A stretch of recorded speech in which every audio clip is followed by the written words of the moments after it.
ఇన్నాళ్ళు farm house కే పరిమితమైన గులాబీ బాస్ మళ్ళీ యాక్టివ్ అవుతారా? గ్రామ పంచాయతీ ఎన్నికల్లో బీఆర్ఎస్ సత్తా చాటడంతో కేసీఆర్ లో జోష్ వచ్చిందా? ఫలితాల జోష్ ను కంటిన్యూ చేసేందుకే గులాబీ బాస్ బయటికి వస్తున్నారా? తెలంగాణ భవన్ పార్టీ విస్తృత స్థాయి సమావేశం ఏర్పాటు చేయడం వెనుక ఆంతర్యం ఇదేనా? పార్టీ క్యాడర్లో మరింత ధైర్యం నింపి సర్కార్పై పోరాటాలకు సిద్ధమవుతున్నారా? రాబోయే ప్రజా ఉద్యమాలు, సాగునీటి హక్కుల విషయంలో బీఆర్ఎస్ వైఖరి ఏంటి? మళ్లీ సెంటిమెంట్ రాగం ఎందుకు ఎత్తుకున్నారు?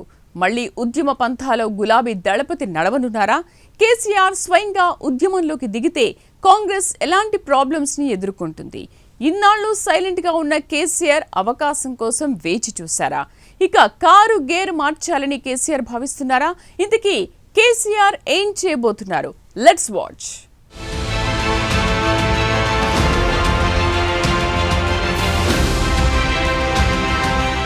కేసీఆర్ ఫీల్డ్లోకి వచ్చేదాకే కాంగ్రెస్ నేతల కుప్పిగంతులు. ఒకసారి కేసీఆర్ గ్రౌండ్లోకి వస్తే వార్ వన్ సైడే అని గులాబీ సైనికులు తరచూ అధికార పార్టీకి హెచ్చరికలు జారీ చేస్తూ ఉంటారు.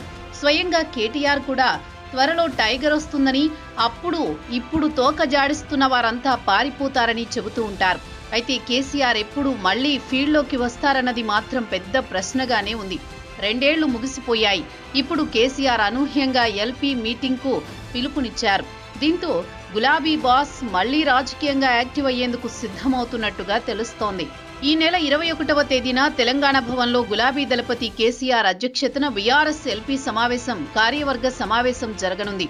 దాదాపు 9 నెలల తర్వాత కేసీఆర్ తెలంగాణ భవన్కు రానున్నారు.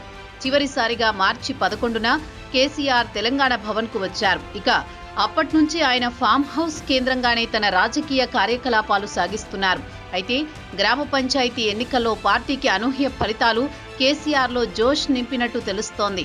అందుకే కేసీఆర్ చాలా కాలం తర్వాత మళ్లీ తెలంగాణ భవన్లో సమావేశం ఏర్పాటు చేశారు. రాష్ట్రంలో ఉన్న ప్రస్తుత రాజకీయ పరిణామాలతో పాటు పార్టీ సంస్థాగత నిర్మాణం, సాగునీటి ప్రాజెక్టుల విషయంలో ఉద్యమ కార్యాచరణపై కేసీఆర్ దిశానిర్దేశం చేయనున్నారు.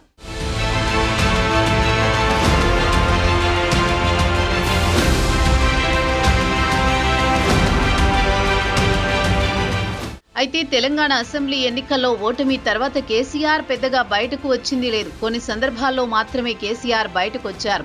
తన ఫామ్ హౌస్ నుంచే రాజకీయ పరిణామాలను కేసీఆర్ గమనిస్తున్నారు. చివరిసారిగా ఏప్రిల్ 27వ తేదీ జరిగిన బీఆర్ఎస్ రజతోత్సవ సభలో కేసీఆర్ పాల్గొన్నారు. ఆ తర్వాత సైలెంట్ అయ్యారు. పార్టీ ముఖ్య నేతలను తన ఫామ్ హౌస్ కు పిలిచి సమావేశాలు నిర్వహిస్తూ వస్తున్నారు.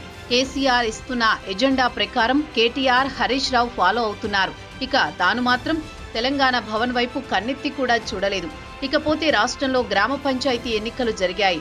3 విడతల్లో సర్పంచ్ ఎన్నికలు జరిగాయి. మామూలుగా పంచాయతీ ఎన్నికల్లో అధికార పార్టీకే అడ్వాంటేజ్ ఉంటుంది. కానీ రాష్ట్రంలో అధికార కాంగ్రెస్ కు ఆశించిన రీతిలో ఫలితాలు రాలేదు. బీఆర్ఎస్ అనూహ్యంగా పుంజుకుని మెరుగైన రిజల్ట్స్ ను సాధించింది. దీంతో పార్టీ ముఖ్య నేతలతో పాటు క్యాడర్లోనూ జోష్ పెరిగింది. ఇక 3 విడతల్లో జరిగిన ఎన్నికల్లో పింక్ పార్టీ సత్తా చాటింది. ఈ నేపథ్యంలోనే పార్టీ విస్తృత స్థాయి సమావేశం నిర్వహించి క్యాడర్కు దిశానిర్దేశం చేయాలని కేసీఆర్ డిసైడ్ అయ్యారు.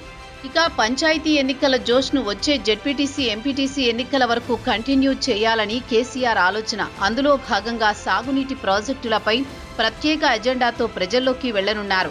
పాలమూరు, రంగారెడ్డి ప్రాజెక్టుకు బీఆర్ఎస్ హయాంలో 91 టీఎంసీలకు ఖరారు చేసింది. అయితే మంత్రి ఉత్తమ్ కుమార్ రెడ్డి 45 టీఎంసీలకు కేంద్రం వద్ద ఒప్పుకున్నారు అంటూ ప్రజల్లోకి తీసుకువెళ్లేలా ఉద్యమ కార్యాచరణ చేపట్టనున్నారు. ఏ రూపంలో పోరాటాలుండాలనే అంశంపై ప్రధానంగా 21న జరగబోయే సమావేశంలో డిసైడ్ చేయనున్నారు. ఏపీ జలదోపిడీ, సాగునీటి ప్రాజెక్టులకు నీటి కేటాయింపులు తదితర అంశాల్లో కాంగ్రెస్ ప్రభుత్వం విఫలమైందంటూ ఒక బహిరంగ సభకు కేసీఆర్ ప్లాన్ చేస్తున్నారు. అందుకు ఉమ్మడి మహబూబ్ నగర్ జిల్లా వేదిక అయితే బాగుంటుందని కేసీఆర్ ఆలోచనగా తెలుస్తోంది. ఇకపోతే ఈ నెల 21న ఈ అంశంపై క్లారిటీ రానుందని గులాబీ పార్టీ వర్గాలంటున్నాయి. అందులో ముఖ్యంగా కృష్ణా, గోదావరి నదీ జలాలపై కాంగ్రెస్ ప్రభుత్వం వహిస్తోన్న నిర్లక్ష్య వైఖరి గురించి, పార్టీ సంస్థాగత నిర్ణయాలు, కార్యాచరణపై చర్చిస్తారు.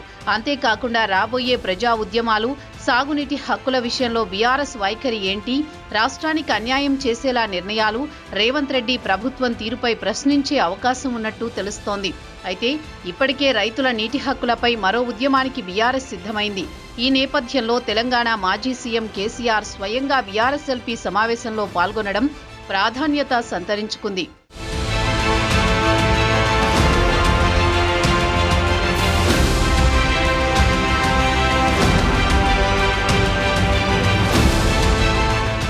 కాగా కొత్తగా చేపడుతున్న ప్రాజెక్టులపై తెలంగాణ కేంద్రానికి ఫిర్యాదు చేయాల్సి వస్తోంది. దీనికి తోడు కాంగ్రెస్ ప్రభుత్వం రైతుల నీటి హక్కులపై ఉదాసీనంగా వ్యవహరిస్తోందంటూ బీఆర్ఎస్ విమర్శలు గుప్పిస్తోంది. అందులో భాగంగా రైతుల నీటి హక్కులపై పోరాటం చేయాలని బీఆర్ఎస్ పార్టీ అగ్రనాయకత్వం భావిస్తోంది.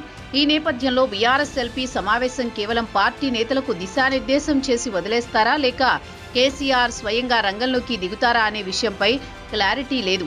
ఒకవేళ కేసీఆర్ స్వయంగా ఉద్యమంలోకి దిగితే మాత్రం కాంగ్రెస్ ఇబ్బందికర పరిస్థితులు ఎదురయ్యే అవకాశం ఉందని రాజకీయ విశ్లేషకులు అభిప్రాయపడుతున్నారు. మొత్తానికి 2 ఏళ్ల పాటు కాంగ్రెస్ ప్రభుత్వానికి గడువు ఇస్తున్నానని చెప్పిన కేసీఆర్ ఇప్పుడు పోరుబాటతో ప్రజల్లోకి రాబోతున్నారనే చర్చ జరుగుతోంది. మరి కేసీఆర్ యాక్షన్ ప్లాన్ ఏ విధంగా ఉంటుందనే చర్చ పొలిటికల్ సర్కిల్స్ లో జరుగుతోంది.